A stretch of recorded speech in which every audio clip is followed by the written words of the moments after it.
One of the questions I often get asked is, once I've roughed out a set of bowls and it's moved, how do I deal with that? How do I reshape my tenons and recut those?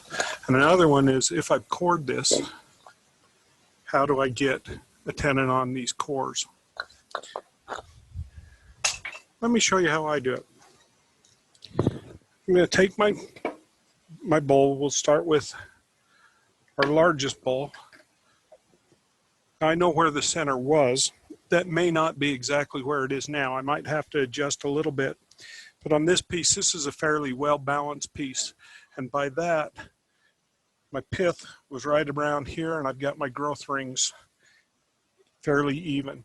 So this should have moved fairly even. I'm going to put this right up against my chuck jaws and bring my tailstock in place.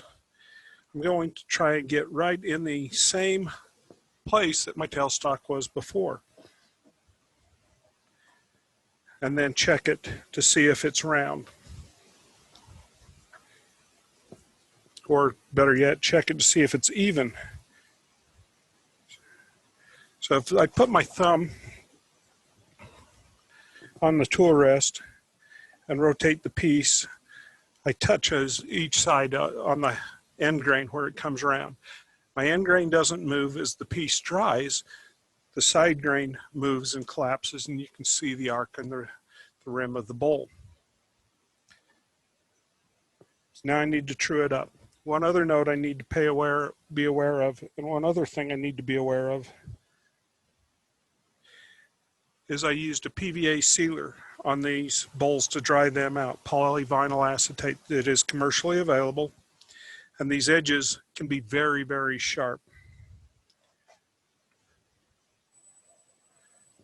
You can see as that turns, I've got an uneven surface here.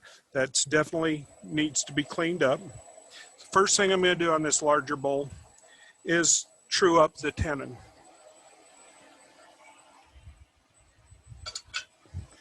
I'm going to do that with a 1/2-inch spindle gouge.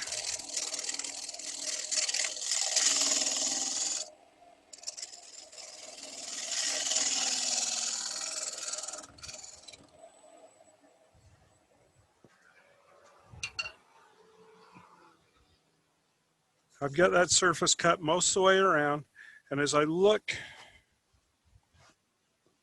straight down through, I've got an undercut on that surface.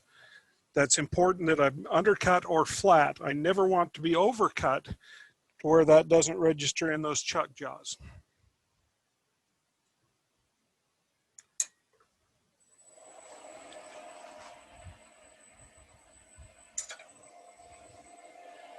Once I've got that surface, the tenon cut in, then I can start to worry about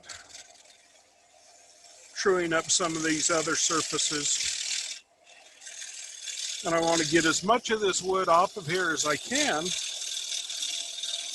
while I'm between centers here, because it's a lot easier than turning it around later and getting it off later while I'm in the chuck and having to shear scrape. I've got my handle very low, and the bevel I'm riding is the bevel, the wing of the is on the lower wing of the tool.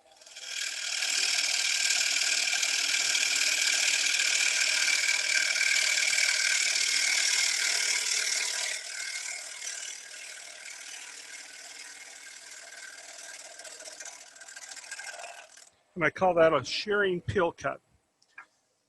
You can see I wasn't riding the nose bevel, and so I've got several grooves coming up there.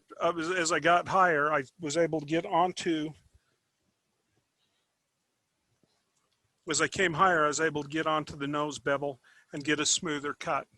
I've got a 50-degree nose angle on this tool, and so it's not going to let me get all the way to the bottom of the bowl without hitting the tailstock, but it'll let me get very close. While I've got this here, I just will make one more light pass to cut this as clean as I can right now, just before I go into the chuck.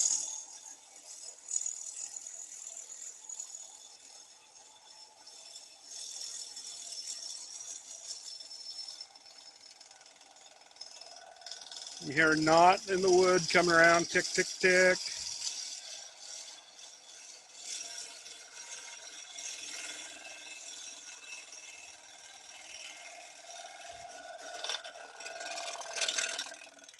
How often, because of the shape of the bowl, how it's dried, you won't be able to make this cut all the way to the rim.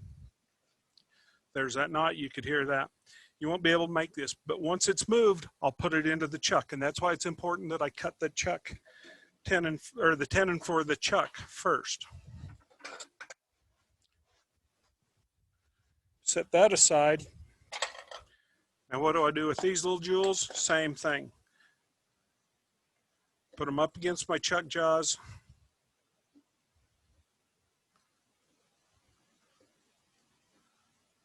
Because this came out of a core, it doesn't necessarily have a center mark because it's never been put between centers, so it might take some adjusting. I'm hitting just outside of those chuck jaws. I'm going to close the jaws a little bit. I was hitting right on the edges of them, and that piece wouldn't register, so I closed the jaws a little bit. That's going to let me center this piece much better.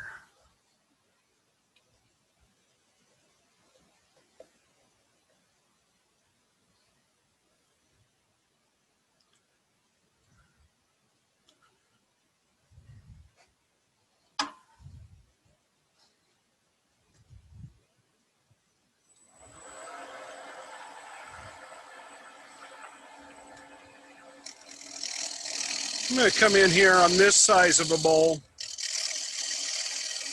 and cut a tenon. It's about 2.5 inches. Now, I'm not cutting very big tenons. I don't have a lot of weight here. And if I've got a good, strong tenon, that's going to register in my chuck and be quite secure.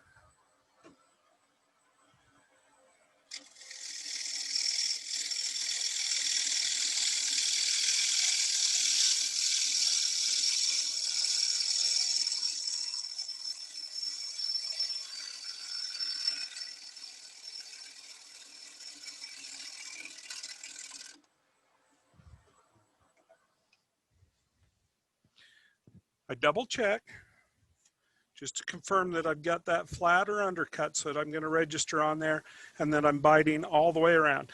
In a couple of places, that's not biting on very much, but it'll be adequate for what we need here.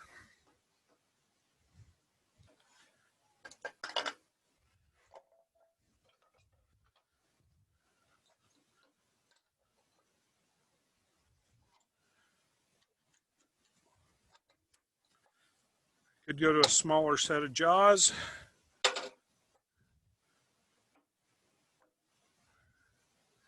Just open these up, get a flat surface to register on.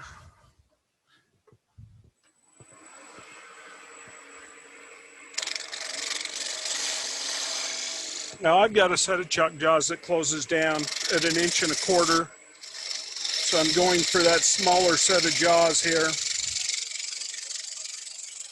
Not even going to bother to change tools. I've got my spindle gouge in my hand. This one's going to be quick and simple. Double check diameter. I'm about 1.5 inches in diameter. So I've got plenty of meat to get on there with my little VM100 chuck jaws.